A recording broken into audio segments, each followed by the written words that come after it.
Hello students, आज इस video में हम class 8 book R S Agrawal chapter 10 profit and loss exercise 10A question 30 से स्टार्ट करेंगे। बच्चों, जो एक्सरसाइज 10A की 14th वीडियो है, अगर क्वेश्चन 1 से लेकर 29 तक की वीडियो देखना चाहते हैं तो डिस्क्रिप्शन में लिंक दिया गया, आप वहाँ से देख सकते हैं। बच्चों, क्वेश्चन 30 है, Lakshmi sold 2 sarees for rupees 1980 each. On one she lost 10% while on the other she gained 10%. Lakshmi ने 2 साड़ी को सेल किया, ठीक है। एक पे उसको 10% का लॉस हुआ और दूसरे पे उसको 10% का गेन हुआ। फाइंड हर गेन और लॉस परसेंट। हमें ये फाइंड करना है कि उसको गेन हुआ है या लॉस हुआ है, ठीक है, इन द होल ट्रांजेक्शन पे। तो बच्चों, इस क्वेश्चन को आप खुद भी ट्राई कर सकते हैं। अगर मेरी आपने वीडियोस देखी हैं तो आपको ये क्वेश्चन मेरे ख्याल से समझ आ गया होगा, क्योंकि इस टाइप के क्वेश्चन हमने ऑलरेडी सॉल्व किए हैं। तो एक मिनट थोड़ा सा सेटिंग कर लूँ। हाँ जी बच्चों, पहले हम क्या निकालते हैं, इनका हम जो है सीपी निकालते हैं, कॉस्ट प्राइस निकालते हैं दोनों साड़ी की क्या क्या थी। तो क्वेश्चन 30, तो हम लिखेंगे यहाँ पर selling price SP of one sari या फर्स्ट साड़ी, ठीक है ना, वो है ₹1980 और इसके ऊपर पहले लॉस हुआ है, वो कितना है 10%, ठीक है बच्चों। अब यहाँ पर हम क्वेश्चन सॉल्व कर रहे हैं फार्मूला लगाकर। हमने कॉस्ट प्राइस निकालना है CP of sari, one sari या फर्स्ट साड़ी भी लिख सकते हैं, ठीक है। तो बच्चों, सीपी निकालने के लिए फार्मूला है 100/100 माइनस, अब यहाँ पर लॉस है तो माइनस लिखेंगे, इनटू एसपी, ठीक है। 100 माइनस 10 इंटू एस पी कितना है 980, ठीक है बच्चों। अब 100, अब माइनस के 90 आ गया, इंटू 980, 0 से 0 कट गया, 9 2 ज़ा 18, 9 2 ज़ा 18, 22 को 100 से मल्टीप्लाई किया तो हमारे पास आ गया 2200 रुपीज़, 2200। ये आ गई cost price of one sari, ठीक है बच्चों। इसी तरह हम दूसरी साड़ी की कॉस्ट प्राइस निकाल लेते हैं जिसमें हमें 10% का प्रॉफिट हुआ है। तो यहाँ पर लिखिए selling price of second sari,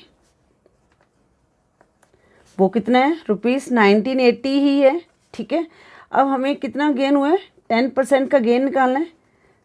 तो अब सीपी ऑफ सेकंड साड़ी, ठीक है बच्चों। अब यहाँ पर क्या कहेंगे 100, ठीक है। अब मैं यहाँ पर फार्मूला लिख रही, ठीक है ना, वैसे लिख देती हूँ मैं ताकि आपको ये फार्मूले भी अच्छी तरह से याद हो जाएं। तो 100, अब गेन है तो यहाँ पर प्लस गेन, ठीक है बच्चों, परसेंट, सॉरी यहाँ पर परसेंट है, इनटू सेलिंग प्राइस, ठीक है। 100 और गेन कितना है 10 का, इनटू 1980। अब 100/110 मल्टीप्लाई 1980, 0 से 0 कट गया। अब 11 1 ज़ा 11, रिमाइंडर रहा 8, 88, 11 8 ज़ा 88। तो सेकंड जो साड़ी है उसकी सीपी कितनी आ गई, ₹1800। तो यहाँ पर लिखेंगे सीपी ऑफ सेकंड साड़ी, ठीक है बच्चों। अब देखो हमारे पास क्या है, सीपी भी आ गया और कितना आ गया, सेलिंग प्राइस भी आ गया। तो हम दोनों की इनको हमने टोटल ट्रांजैक्शन, होल ट्रांजैक्शन पे निकालना है, मतलब दोनों साड़ी के ऊपर हमें नहीं निकालना है कि गेन हुए या लॉस हुआ है। तो हम इनको ऐड करेंगे, तो लिखेंगे total CP of both saris, ठीक है। तो फर्स्ट साड़ी की सीपी कितनी थी, ₹2200 प्लस ₹1800, तो कितना आ गया इनका ₹008 10 01 कैरी 4000 आ गया, ठीक है। फिर निकालेंगे total SP of both saris. तो बच्चों यहाँ पर क्या है, ₹1980 प्लस ₹1980, तो कितना आ जाएगा 069, तो कितना आ गया ₹3960। अब बच्चों यहाँ पर क्या है, सीपी ज़्यादा है और एसपी कम है, मतलब कि CP is greater than SP, ठीक है। तो क्या हुआ, सो इट्स अ लॉस। अगर सीपी ज़्यादा हो तो हमें क्या होता है, लॉस होता है, और अगर एसपी ज़्यादा हो तो हमें क्या होता है, गेन होता है। तो हम क्या, इट्स अ लॉस, ठीक है बच्चों। अब लॉस के लिए हम क्या करेंगे, सीपी में से एसपी को माइनस करेंगे। तो सीपी हमारे पास कितनी है 4000, -3960, तो कितना आ जाएगा ₹40 का हमें क्या आ गया, लॉस आ गया। ठीक है बच्चों, अब मैं यहाँ पर कर देती हूँ इसके आगे। ठीक है, अब हमें क्या निकालना है, परसेंट निकालना है। ठीक है, टोटल पे हमें लॉस हो रहा है और लॉस परसेंट निकालने के लिए हम क्या करेंगे, लॉस अपॉन CP इंटू 100%। ठीक है, लॉस कितना है 40 और CP कितनी है 4000। ठीक है, टोटल पे निकाल रहे हैं तो टोटल CP लिखेंगे हम यहाँ पर। ठीक है, इंटू 100%। 0 से 0 कट गई, इस 0 से 0 कट गई, 4 1 जा 4, तो लॉस कितना हुआ, 1% लॉस हुआ। ठीक है बच्चों, इस तरह से आपने ये क्वेश्चन 30 को सॉल्व करना था। आई होप ये क्वेश्चन 30 आपको अच्छी तरह से समझ आ गया होगा। अब हम करेंगे क्वेश्चन 31। क्वेश्चन 31 है, a shopkeeper sold 2 fans ₹1140 each, 1140 each. On one he gains 14%, while on the other he lost 5%. Calculate is gain or loss percent in the whole transaction. Same question ऊपर वाले क्वेश्चन की तरह ही है बच्चों। तो सबसे पहले हमें क्या चाहिए, हमें दोनों फैन की कॉस्ट प्राइस चाहिए। ठीक है, अगर कॉस्ट प्राइस निकल गया फिर हम देखेंगे कॉस्ट प्राइस ज़्यादा है या SP ज़्यादा है। अगर कॉस्ट प्राइस ज़्यादा है तो हमारे लॉस हुआ, अगर SP ज़्यादा है तो हमें गेन हुआ। ठीक है, क्वेश्चन करते हैं। तो सबसे पहले हम यही लिखेंगे, सेलिंग प्राइस जिसको मैं SP लिखूंगी, ऑफ 2 फैंस है तो ऑफ फर्स्ट फैन। ठीक है, फर्स्ट भी लिख सकते, मैंने यहाँ आपको कहा था ना, फर्स्ट भी लिख सकते हैं, 1 फैन भी लिख सकते हैं, ₹1140। ठीक है, इस पे गेन हुआ, एक पे गेन हुआ, गेन पहले तो हम पहले गेन निकालते हैं 14%। ठीक है बच्चों, गेन कितना है 14%। एक मिनट, हाँ 14% गेन हुआ हमें। अब हमने CP निकालनी है जिसको कॉस्ट प्राइस कहते हैं ऑफ फर्स्ट फैन। ठीक है, इसका फार्मूला होता है 100/100। अब यहाँ पर गेन है तो हम प्लस का साइन लगाएंगे, गेन % इंटू SP। ठीक है, स्पेस नहीं रहती, मैं इधर ही सॉल्व कर रही हूँ, तो यहाँ पर लिखेंगे 100/100 प्लस 14 इंटू 1140। देखो बच्चों, मैं आपको स्टेप बाय स्टेप समझा रही हूँ। आप ये यहाँ पर डायरेक्ट भी लिख सकते हैं, लिखने की जरूरत नहीं, इसको डायरेक्ट भी लिख सकते हैं। ठीक है, अब 100/114 मल्टीप्लाई 1140। अब बेटा ये किस पे चला जाएगा, 10 पे चला जाएगा। तो हमारे पास जो फर्स्ट फैन की CP कितनी आ गई, ₹1000। तो CP ऑफ फर्स्ट फैन। ठीक है, अब हम निकालते हैं सेकंड फैन की CP। ठीक है, selling price of second fan वो सेम ही है, ₹1140, पर इसमें जो लॉस हुआ था वो कितने का हुआ था, 5% का हुआ था, आई थिंक, है ना। हाँ, 5% का लॉस कितना हुआ, 5%। ठीक है, अब CP का फार्मूला लगा देंगे, CP ऑफ सेकंड फैन। ठीक है बच्चों, अब यहाँ पर क्या लॉस हुए, तो 100/100 minus loss % multiply selling price.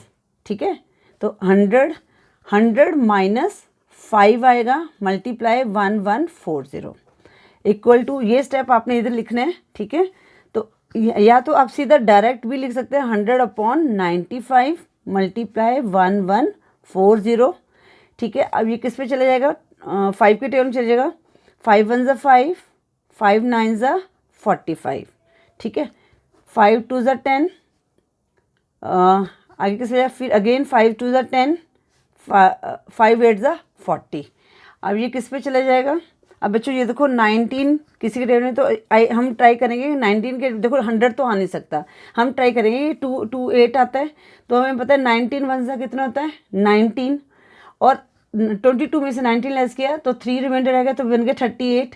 तो 19 2 जा 38, तो किस पे चला जाएगा, 19 1 जा 19, 19 2 जा 38। ठीक है, तो इसकी हमारी जो सेकंड फैन की CP कितनी आ गई, ₹1200 आ गई। ठीक है, CP ऑफ सेकंड फैन। अब हमारे पास दोनों फैन की CP है, दोनों फैन की SP है, सेलिंग प्राइस है। ठीक है, अब इनको हम ऐड करते हैं, तो पहले टोटल प्राइस लिखते हैं, total CP of both fans. ठीक है, फर्स्ट फैन की जो CP थी वो कितनी थी, ₹1000 प्लस सेकंड फैन की कितनी आई, ₹1200। तो इनको ऐड करके कितना आ गया, ₹2200 आ गया।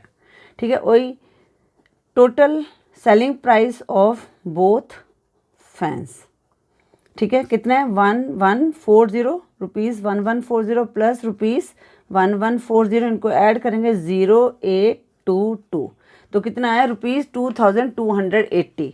अब बच्चों इस क्वेश्चन में क्या है, सेलिंग प्राइस कॉस्ट प्राइस से ज़्यादा है, मतलब कि selling price is greater than CP, so क्या है, इट्स अ गेन। ठीक है बच्चों, अब गेन में क्या करते हैं, सेलिंग प्राइस माइनस सीपी, तो सेलिंग प्राइस कितना 2280 माइनस 2200, तो कितना आ जाएगा रुपीज़ 80 जो है गेन आ जाएगा, राइट। अब हमें क्या निकालना है, गेन परसेंट निकालना है, तो गेन परसेंट के लिए हम क्या करेंगे, यहाँ पर लिखेंगे गेन जो है अपॉन सीपी, ठीक है ना, जब भी हमने परसेंटेज करना करता है तो सीपी से डिवाइड करना होता है, मल्टीप्लाई 100%। गेन कितना आया था बच्चों 80, और टोटल सीपी कितनी आई है हमारे पास रुपीज़ 2200, तो हमने टोटल लिख लिया 2200 मल्टीप्लाई 100, 0 से 0 कट गया। अब ये किस पे जाएगा, 2 के टेबल में जाएगा, 2 1 2 2 1 2 2 4 8 0, तो हमारे पास कितना 40/11 आ गया। अब हम इसको डिवाइड कर देते हैं, ठीक है ना, 40/11% भी लिख सकते हैं इसको डिवाइड करेंगे 11 3 33, ठीक है, 10 में से 3 लेस गया 7, अब यहाँ पर आ गया 0 लेंगे और यहाँ पर लग जाएगा हमारा डेसिमल, तो यहाँ पर 3 होल 70/11% भी आ सकता है, ठीक है, या 11 6 66, आगे डेसिमल में भी इसको कन्वर्ट करते हैं, यहाँ पर 0 लगाया तो यहाँ पर डेसिमल लग गया, 11 6 66, 10 में से 6 लेस गया 4 आया, फिर हमने 0 लगा दिया यहाँ पर, क्योंकि डेसिमल के बाद हम अप टू 2 डिजिट तक ले सकते हैं, डेसिमल का 2 या 3.6% लिखोगे तो भी ये ठीक है, ठीक है।